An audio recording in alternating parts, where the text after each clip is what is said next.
오늘 디모데전서는 후서와 또 디도서와 함께 목회서신으로 불립니다. 그래서 목회자인 디모데와 디도에게 바울이 기록한 서신으로 우리가 기억합니다. 그 가운데 이게 목회서신이라 그래서 비단 목회자들만 읽는 그런 서신은 아니고 오늘 하나님의 교회에 일꾼된 모든 성도들이 함께 이 말씀을 받고 이 말씀에 힘입어서 하나님의 교회를 잘 섬기는 그런 섬기게 해주는 그런 말씀이기도 합니다. 오늘 본문 속에 보면 이제 사도 바울 자신에게 하나님께서 직분을 맡기셨는데 그 직분을 맡기신 이유가 무엇인가? 그래서 바울이 말하기를 그리스도 예수 우리 주께 내가 감사함은 나를 충성되이 여겨 내게 직분을 맡기셨다 그랬습니다. 충성되어서 맡긴 게 아니고 충성되이 여겨주셨다. 그리고 말하기를 내가 전에 어떻게 살았는가 13절에서 그것을 기록하면서 내가 전에는 비방자요 박해자요 폭행자였다. 그러나 도리어 긍휼을 입었는데 내가 믿지 아니할 그때에 알지 못하고 행하고 있었다. 실제로 바울은 바울로 이름을 바꾸기 전에 사울이라는 이름으로 유대교의 아주 유력자로 활동을 했었습니다. 사울이라는 이름을 가진 그때에 이 사울은 뛰어난 유대인 가운데서 아주 뛰어난 그런 학파의 사람이었고 공부도 굉장히 많이 한 그런 사람이기도 했습니다. 그래서 유대교에서 굉장히 앞길이 촉망되는 그런 청년이었습니다. 그래서 그가 그때 했던 일이 뭐냐면 예수를 믿는 사람들, 곧 예수님이 부활했다고 증거하는 제자들, 그들을 잡아서 옥에 가두는 일을 했던 것입니다. 우리가 모두가 다 잘 알고 있지요. 그리고 바울이 그때 했던 일 가운데 하나가 복음을 증거하던 스데반 안수 집사님, 스데반 집사라고 일컫지요. 스데반 집사님을 사람들이 신성을 모독했다 하면서 돌로 쳐서 죽일 때에 그때에 증인을 섰던 사람이기도 합니다. 여러분 누가 이 율법을 가지고 돌로 쳐서 죽이고자 할 때 그때 증인을 쓴 것은 같이 죽인 거나 마찬가지입니다. 내가 이 일의 증인이다 하고 그 일을 책임지는 거죠. 내가 율법에 의해서 이 사람이 처형되는 것, 돌에 맞아 죽는 것을 내가 증언한다, 증인으로 선다 이런 뜻이니까 함께 스데반 집사님의 죽음에 함께 책임을 지게 됩니다. 이게 굉장히 중요한 일입니다. 그래서 예수님께서 부활하신 이후에 복음이 점점 퍼져나가면서 순교자가 늘어났는데 그때 스데반 집사님의 일로 큰 핍박이 일어나게 됩니다. 어느 누구도 스데반 집사님이 복음을 전가하는데 그에게 복음과 또 유대교 사람들의 논리로는 이 스데반 집사님을 당해낼 사람이 없었습니다.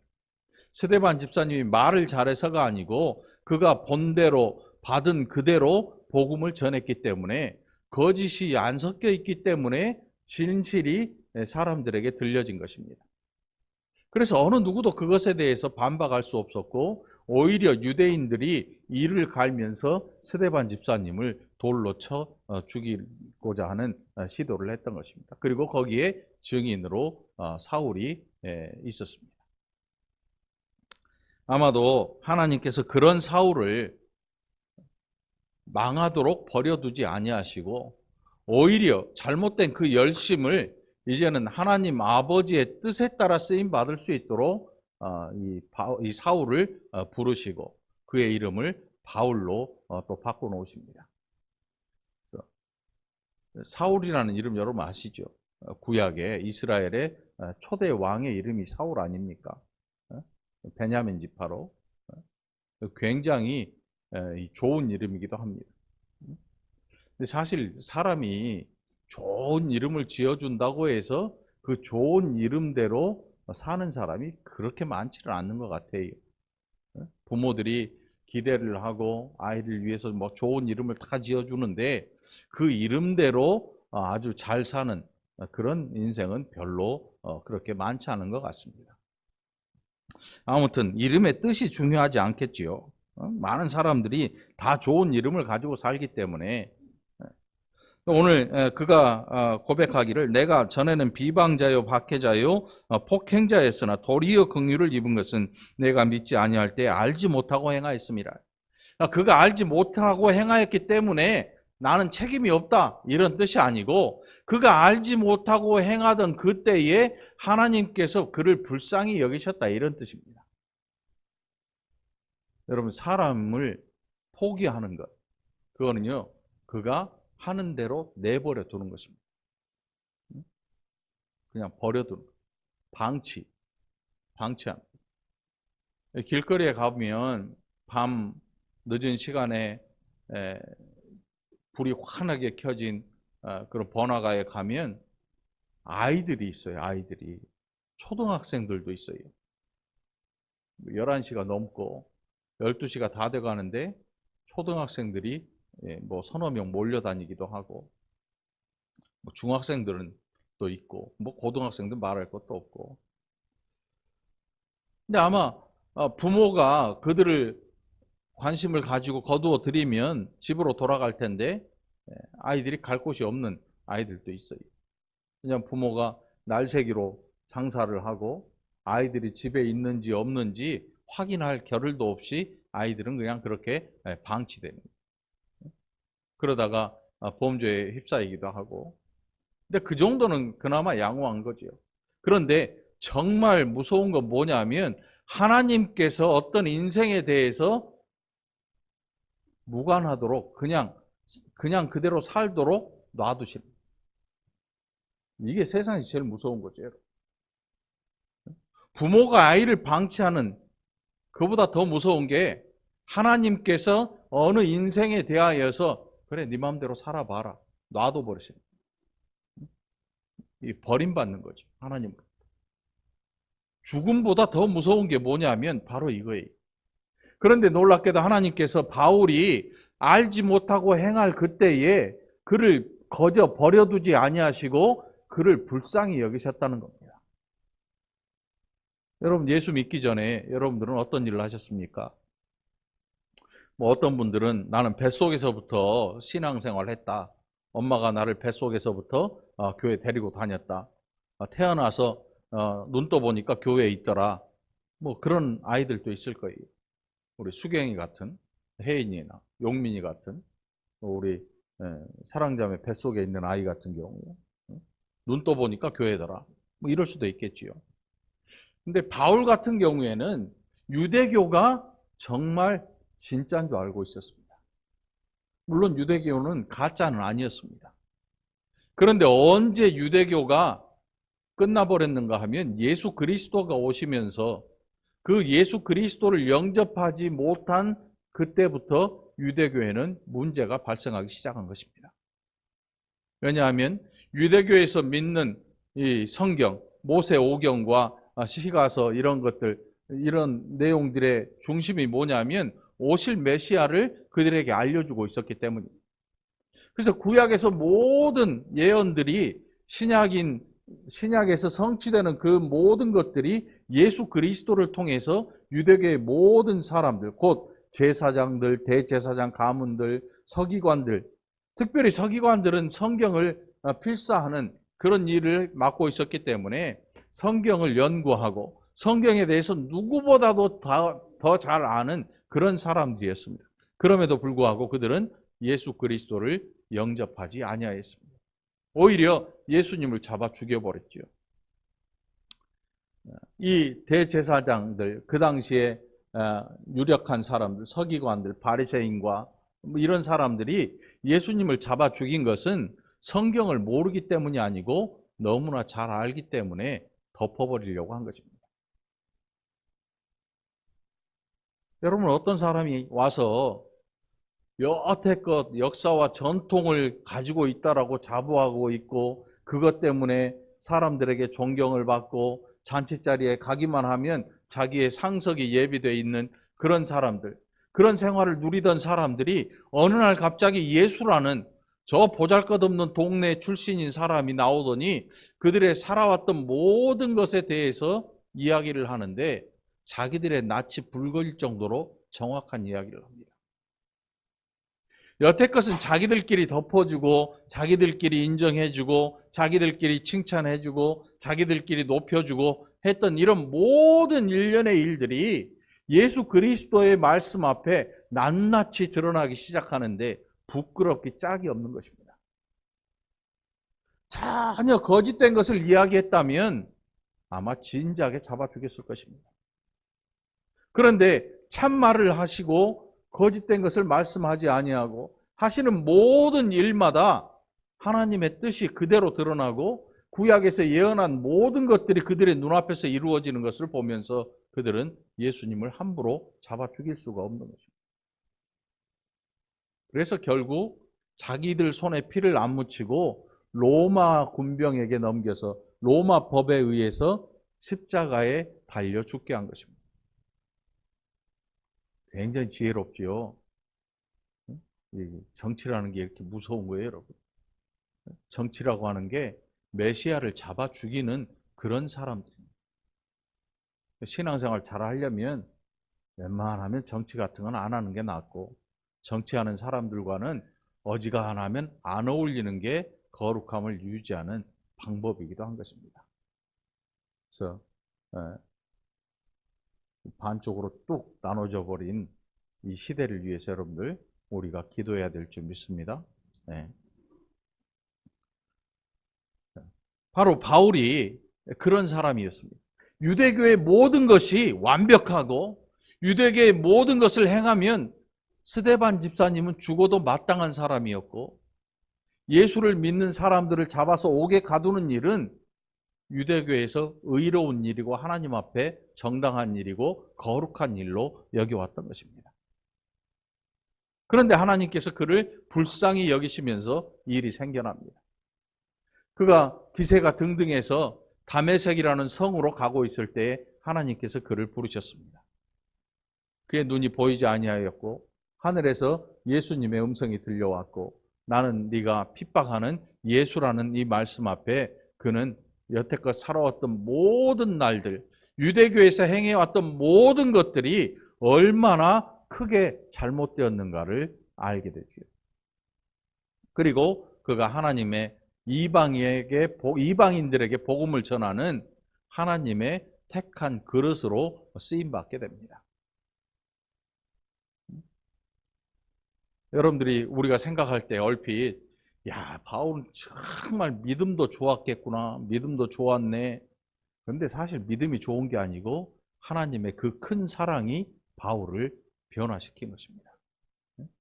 오늘 저와 여러분이 하나님 나라의 백성이 되고 하나님의 교회의 일꾼이 된 게 저와 여러분이 잘나서가 아닙니다.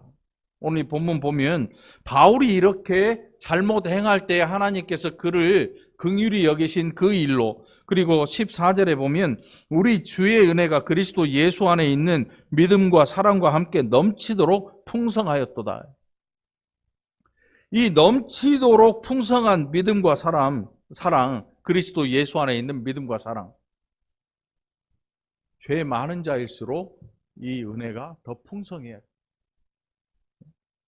죄가 많을수록 더 많은 사랑으로 감싸주는 거죠. 그래서 제가 생각할 때 목사는 오늘 바울 앞에서 보면 바울이 자신을 향하여서 나는 죄인 중에 괴수라고 이야기하고 있잖아요. 15절에 보니까 죄인 중에 내가 괴수니라. 바울이 이렇게 이야기했다면 아마 이 시대의 목회자들은 아마 여기에 들 것 같아요. 직분이 중한 직분을 가질수록 오히려 이 편에 속하는 것이 훨씬 더 은혜로울 것 같아요. 그런데 우리는 그렇지 않습니다. 때로는 내가 가진 이 직분이 나를 너무 거룩하게 만들어버려서 이 직분 때문에 내가 거룩하다고 생각을 해버리니까. 근데 바울은 그 자신 안에서 늘 싸우는 소리를 듣습니다. 그러면서 갈등하고, 그러면서 기도하고, 그러면서 자신에 대해서 계속 질문을 하지요. 너는 누구냐? 너는 누구냐? 오늘 여러분은 예수 그리스도 안에서 하나님의 교회의 일꾼된 자로 여러분 자신이 아주 거룩하다고 생각하십니까? 어떤 분들 보면 그 가진 직분 때문에, 교회 다닌다는 그 일 때문에 자신이 너무너무 거룩하다고 생각하고 사람들 앞에서 절대로 겸손하지 않은 사람들 많이 볼 수가 있습니다. 오늘 바울은 겸손하게 하나님 앞에서 또 성도들을 향하여서, 디모데를 향하여서 겸손하게 이야기하면서 나는 죄인 중에 괴수다, 이렇게 이야기를 합니다. 바울이 죄인 중에 괴수라면 먼 이방에 떨어져서 살다가 예수라는 사람을 알지도 못하던 이 나라에 선교사들이 목숨을 걸고 복음을 전해서 하나님의 그 큰 긍휼을 입고 살아가는 저와 여러분이라면 오히려 우리의 입에서도 이 이야기가 나와야 될 것입니다. 나는 죄인 중에 괴수요. 나는 너무나 거룩해서 너와 안 어울려라고 선포하지 말고 나는 죄인 중에 괴수라. 이 땅에 있는 모든 인생들이 나보다 못한 인생이 하나도 없습니다. 그래서 나는 하나님 예수 그리스도 안에서 이 믿음과 사랑이 어마어마한 풍성한 그 사랑을 인해서 나는 하나님의 교회의 일꾼이 되었습니다 라고 고백해야 될 줄 믿습니다. 이게 우리의 겸손함이 되어야 할 줄 믿습니다. 믿보다 모든 사람이 받을 만한 이 말이여. 무슨 뜻이냐면 거짓 없고 신실하다는 뜻입니다. 복음 안에는 거짓이 없습니다. 복음은 신실한 하나님의 약속입니다. 하나님은 신실하신 하나님이십니다. 신실하다고 하는 것은 약속을 어기지 아니하는 것입니다. 약속을 어기면 어떻게 됩니까? 박창환 집사님이 벌금을 받아요. 성가대에서 몇 시까지 모입시다. 하도 안 모이니까 이제 약속을 정해가지고 몇 시까지 오는 거예요? 10시 20분. 그 시계를 좀 늦춰놔야겠네. 벌금 좀 덜 내게. 10시 20분까지 안 오면 박창환 집사님 명단을 적어요. 딱 적어요. 나중에 이제 수금에 들어가죠. 약속. 신실하신 하나님이란 뜻은 뭐냐면 약속하신 것을 반드시 이루어내시는 하나님. 우리는요, 약속을 하고 아무리 지키고 싶어도 못 지킬 때가 더 많아요. 10시 20분까지 올라 그랬는데 차가 막혀버려요. 올고 축제한다고. 차가 막혀. 10시 19분에 지하에 차 대고 올라왔는데 10시 25분 돼버려요. 엘리베이터가 안 와. 하나 고장나고 하나 찜질방에 잡고 있으면 한 5분 걸리죠. 내가 아무리 지키고 싶어도 우리는 그 약속을 100% 완전하게 지킬 만한 능력이 없습니다. 그게 우리예요. 그러니까 함부로 맹세하지 말라고 하는 뜻이 뭐냐면 우리가 함부로 맹세하면 그 맹세를 지키지 못할 확률이 99.9%예요. 훨씬 더 많아요. 지키지 못할 확률이 우리 연약한 인생들은 훨씬 더 많이, 훨씬 더 많아요. 여러분 아이들한테 거짓말 얼마나 하셨습니까? 아이들이 때를 쓰면 뭐라 그래요? 귀찮으면. 내일 해줄게. 그럼 아이가 그러죠. 진짜? 자고 나면 애가 잊어버려요. 며칠 있다 생각나. 왜 안 해줘? 그 내일 지났는데? 이게 우리야. 우리는 내가 한 약속조차도 완벽하게 지켜내지를 못합니다. 정말 중요한 일이 있어서 반드시 그 자리에 가야 되는데 태풍이 불어. 비행기가 안 떠. 배도 안 떠. 지하철 파업해서 차도 안 가. 아무리 발버둥 치고 어떤 일을 해도 우리는 시간이라고 하는 이 공간 안에 갇혀 있는 존재로 완벽한 것을 이루어낼 수가 없다는 사실입니다. 그런데 하나님은 하십니다. 하나님은 약속한 것을 반드시 이루어내십니다. 악한 자들이 그것을 막아보려고 별 수단과 방법을 다 동원해서 하다못해 예수님을 잡아 죽이기까지 했지만 오히려 그 일이 하나님의 일을 이루어내는 일이 되게 됩니다. 사단이 예수 그리스도를 잡아 죽이면 하나님 아버지의 모든 계획들이 틀어져 버릴 걸로 알았는데 하나님께서 그를 다시 살리실 것을 상상할 수도 없었던 것입니다. 이게 바로 하나님의 일인 거죠. 이게 미쁘다는 뜻이에요. 미쁘다 모든 사람이 받을 만한 이 말이요. 그리스도 예수께서 죄인을 구원하시려고 세상에 임하셨다 하였도다. 내가 죄인 중에 내가 괴손이라. 오늘 저와 여러분이 들은 복음은 바로 이 복음입니다. 여기에 다른 것들을 막 섞어가지고 많이 들었을지 모르겠지만 정말로 우리에게 필요한 건 뭐냐면 미쁘다 이 말이요. 모든 사람이 받을 만한 말씀인 것입니다. 16절입니다. 그러나 내가 긍휼을 입은 까닭은 예수 그리스도께서 내게 먼저 일체 오래 참으심을 보이사 후에 주를 믿어 영생하는 자들에게 본이 되게 하려 하심이라. 저는 이 16절의 말씀을 통해서 하나님이 우리를 이기신다. 하나님이 죄인을 변화시키시고 하나님께서 죄악된 이 세상 속에서 그 백성을 통해서 영광을 나타내신다. 바울이 얼마나 죄인입니까? 죽어 마땅한 죄인입니다.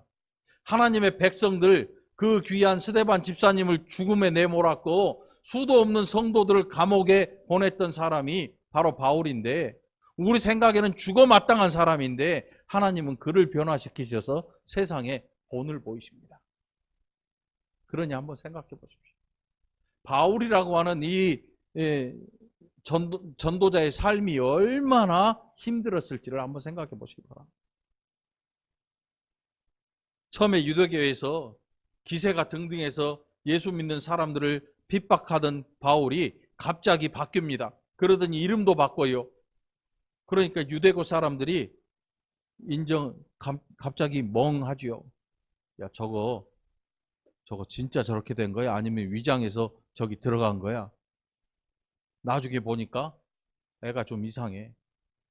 유대교에서 바울을 죽이려는 결사대를 만들 정도예요. 바울을 죽이려고 결사대를 바울이 가는 곳마다 쫓아다녀요. 목숨의 위협을 항상 느끼면서 다녀요. 이게 바울의 삶이었습니다. 그러면 예수 믿는 사람들에게는 어떻습니까? 예수 믿는 사람들이 보니까 야, 저거 엊그제 스데반 집사님 죽인 그 인간 아니야? 근데 제가 예수를 믿는데 저 거짓말로 믿어가지고 우리 잡아 넣으려고 그런 거 아니야? 아무도 믿어주질 않습니다. 아무도 안 믿어줘요. 그런데 하나님이 동역자를 보내십니다. 바나바라고 하는 분을 보내셔서 그로 사도들을 만나게 해주고 이게 진짜 신앙을 가진 사람으로 변화되었다는 사실을 모든 사람들에게 믿게 해주고 알게 해주고 서로 교제할 수 있도록 해주는 일을 하는 분을 만나게 됩니다. 바로 그런 면에서 하나님께서 예수 그리스도께서 바울을 오래 참으신 것입니다. 우리는 오래 못 참잖아요. 식당 가면 애들이 막 뛰어놀고 옆에 막 뒤집어 엎고 소리 꽥꽥 지르고 이러잖아요. 그러면 아빠가 뭐라 그래요? 야, 하지마, 하지마, 하지마. 하지마. 한 번만 더 하면 가만 안 둬? 또 해. 그럼 뭐라 그래요? 진짜 하지마. 마지막이야. 응? 또 그래. 그러면 그냥 등짝에 스매싱 날라가죠. 하지마! 엄마가 쌓인 게 이제 터져 나오는 거야. 아빠한테 쌓였던 거, 할머니한테 쌓였던 거, 그게 등짝에 함께 모이는 거지. 그냥 날려버리는 거지. 응? 우리는 못 참아. 아내에 대해서도 못 참고 남편에 대해서도 못 참아. 우리는 기다리고 있죠. 오냐, 너 한 번만 걸려봐라. 응? 한 번만 걸려봐. 내가 아주 본때를 보여주마. 응? 기다리고 딱 준비하고 있죠. 응? 마치 한 건만 걸리면 너 여태껏 쌓였던 거 내가 다 풀어버릴 거야. 이렇게 기다리고 대기를 하고 있는 거죠. 우리는 이렇게 못 참아요. 그런데 하나님께서 우리를 참아내셔요. 그렇게 참지 못하고 그렇게 용서하지 못하고 그렇게 인내하지 못하는 우리를 하나님께서 얼만큼 참으시냐면 끝까지 참으세요. 끝까지 참으세요. 이게 하나님이시죠. 이게 예수 그리스도께서 바울을 오래 참으신 모습이거든요. 그러니까 여러분, 우리도 변화되기를 원한다면 사람을 잘 참아낼 줄 아는 성품을 위해서 기도하는 저와 여러분 되기를 간절히 축원합니다. 사람은 잘 참아내야 되는 대상이에요. 참아내지 못하니까 원수가 되는 것입니다. 참아내지 못하니까 서로 견디지 못하는 것입니다. 참아내지 못하니까 자식과 부모가 원수가 되는 거죠. 그런데 성도들은 그렇게 하면 안 되죠. 자식이 아무리 곁길로 나가도, 자식이 어떤 일을 해도, 온 세상이 자식을 손가락질해도, 온 세상이 부모를 손가락질해도 자식과 부모가, 또 사랑하는 형제와 자매가, 또 부부가, 또 성도와 성도가 끝까지 참아낼 줄 아는 이런 일들을 위해서 우리는 기도해야 될 줄 믿습니다. 이게 예수님께서 우리를 참으신 모습이거든요. 여러분, 엉뚱한 거 위해서 여러분의 시간을 소비하면서 낭비하면서 기도하지 마십시오. 그것은 그런 우리가 구하는 모든 것들은 하나님께서 거저 주시는 것들입니다. 거저 주시는 것들. 거저 주시는 것들을 위해서 기도하지 말고 우리가 스스로 변화되기를 위해서, 우리가 참아내기를 위해서, 우리가 예수 그리스도의 성품을 닮아가기 위해서 열심을 다해 기도하는 저와 여러분이 되기를 간절히 축원합니다. 17절입니다. 영원하신 왕 곧 썩지 아니하고 보이지 아니하고 홀로 하나이신 하나님께 존귀와 영광이 영원 무궁하도록 있을지어다. 아멘. 바울의 모든 삶의 열매는 어디 있냐면, 열매의 목적이 어디 있냐면 바로 여기에 있었습니다.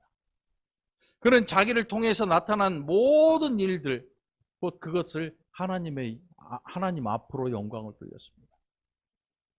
사람에게 칭찬을 구하지 아니합니다. 사람에게 뭔가를 얻기 위해서 그걸 구하지 아니하였습니다. 이건 사실 목회자인 제가 더 느껴야 될 일이기도 하지요. 더 느껴야 될 일이기도 합니다. 그러나 여러분도 함께 느껴야 될 일이기도 한 것입니다. 그러니까 여러분들 오늘 하나님의 영광을 위해 살아가는 저와 여러분 되기를 간절히 축원합니다.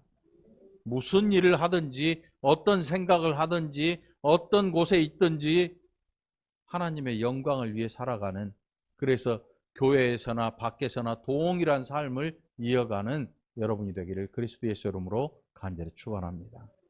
오늘 바울을 참아내시고 바울을 세상의 본이 되도록 변화시키시고 그를 통해서 복음을 전하시고 전하게 하시고 승리하신 하나님의 은혜를 기억하고 저와 여러분도 이 일을 위해서 기도하고 사모하는 귀한 성도가 되기를 간절히 축원합니다.